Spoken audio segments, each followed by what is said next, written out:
Students. Okay, in this lecture 5 we are talking about the force on a charge, free charge rather, which is entering in the magnetic field. Okay, so free charge entering in magnetic field.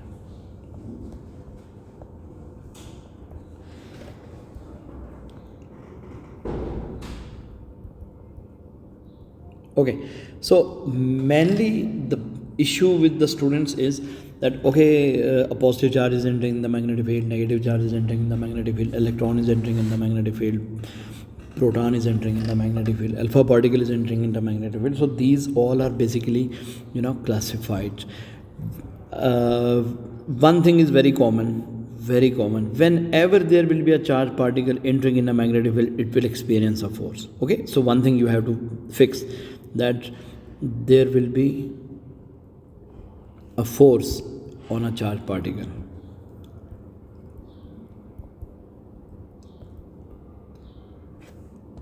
Okay, on a charged particle. And what will be the direction of that force then? The force will be centripetal force. This is another very important thing, that this force is basically centripetal force. So once you are talking about this issue, that a charged particle is entering in the magnetic field, I will recommend you just to think like this, that the force will be centripetal force.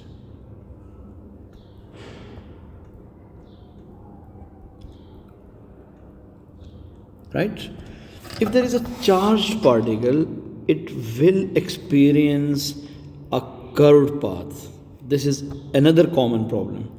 The path followed by the charged particle will be a curved path. So it will never move in a straight path. So curved path. So these are 3 points which are to be covered by the students, which are to be remembered by the students all the times. Now, what would be the direction? Here we have a split. Okay, so direction of the force is basically different, or you can say that the direction of force can be different for all of the particles. Okay, that differs. And how does it differ? That we have to take care of that. For example अब देखो, जितने भी positive particles हैं, for all positive charge particles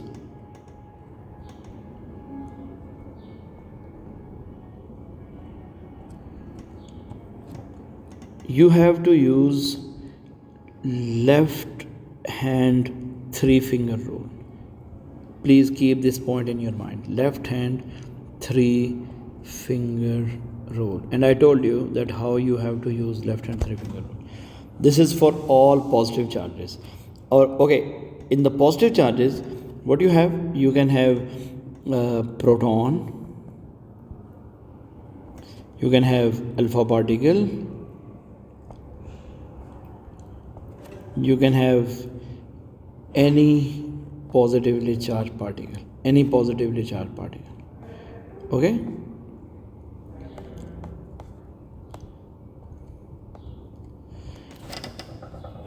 right? And for example, if you I'm going to draw some patterns for the positively charged particles, and then it would be very clear to you. For example, if I draw the magnetic field lines, the magnetic field lines are basically into the page. This is the magnetic field pattern, right? This is the magnetic field pattern which is observed. Usually these type of questions are asked to you, that a charged particle is entering in a uniform magnetic field of this region, and that uniform magnetic field is somehow shown by dots, somehow it is shown by the crosses. So whatever that is, it is a sort of uniform magnetic field region, and in that uniform magnetic field region your charged particle is entering. And when this charged particle will enter, this charged particle, whatever that is, I told you, a proton, alpha particle, or any positively charged particle. For example, we have a source of particle here, and that from that source of particle a positively charged particle is entering over there. Okay, so a positively charged particle is entering. So when this positively charged particle will enter in the region of uniform magnetic field, the magnetic field is into the page. Okay, this is basically the magnetic field. So moving on, it will experience a force. So I told you that you have to use the left hand rule. According to left hand rule, I'm going to show you how to apply the left hand rule. For the left hand rule, you have to point your hand in the direction of magnetic field into the page, and once the magnetic field is into the page, just point the hand in the direction of magnetic field, split your fingers at 90 degree. This finger will show the direction of your charge moving. If it is a positively charged particle, it will be moving according to the direction of the middle finger. So it means where the thumb is pointing upward to the top of the page, it means that particle will experience a force, and that force will be in the upward direction. So that's simple case, that if there is a charged particle and that charged particle is entering in a magnetic field, and that magnetic field is that magnetic field will cause a drift in that charged particle, and that drift will be basically very simple. It would be a curved path, right? Depending upon the speed of the charged particle, the curved paths would be different. For example, here I have drawn 3 curved paths. In these 3 curved paths, let's say this is your particle A, this is your particle B, this is your particle C. So particle A has less or smaller speeds than that of the particle B.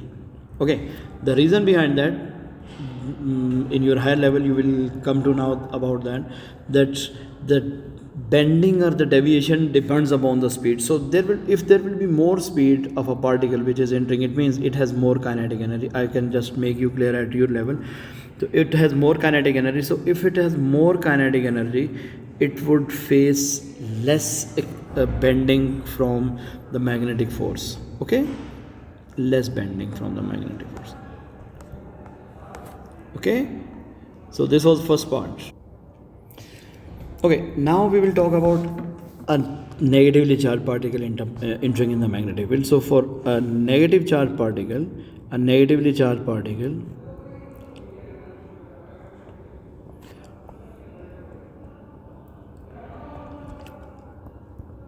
the thumb principle is use right hand 3 finger rule. That's it. So basically, with the help of this rule, you can easily determine the direction of the drift of that charged particle entering in that. Okay, for example, if I draw the same charged particle here, or if I draw the same magnetic field here, the magnetic field is into the page. Okay, and now there is a negatively charged particle entering. I will mention negatively charged particles.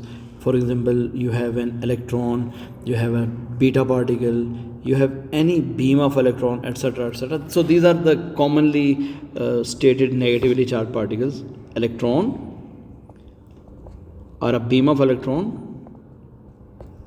These are the words which are commonly used in your paper. Then negative beta particle. So these all are negatively charged particles. So once a negatively charged particle is entering in a magnetic field, uniform magnetic field, definitely it will experience the force. I told you that the force will be centripetal. It will cause that particle to move in a curved path. But now you will use your right hand 3 finger rule. So I'm going to show you how to apply that. Now it's right hand.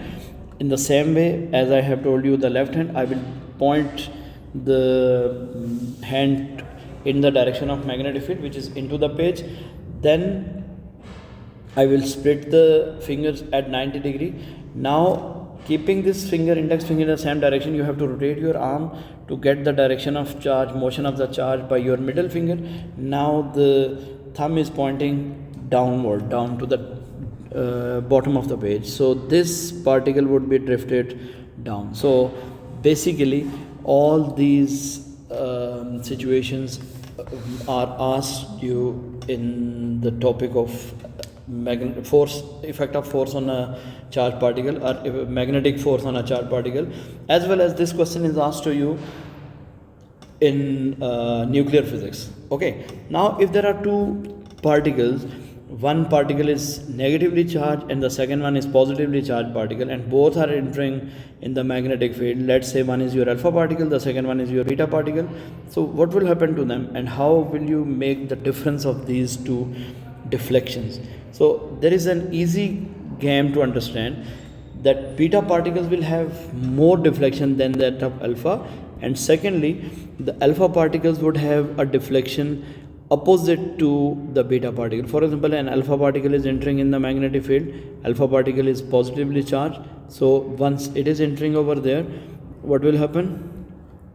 It will have smaller deflection. Okay, its deflection will be smaller, like this. Beta particle will have more deflection, alpha particle have less deflection. One more question is asked to you, that beta particle have a range of deflections, and that range of deflection, I told you, that depends upon the kinetic energy. I have seen this question, that beta particles have a range of deflection, whereas alpha particles have a fixed deflection. So beta particles have a range of kinetic energies. All beta particles, they have different kinetic energies.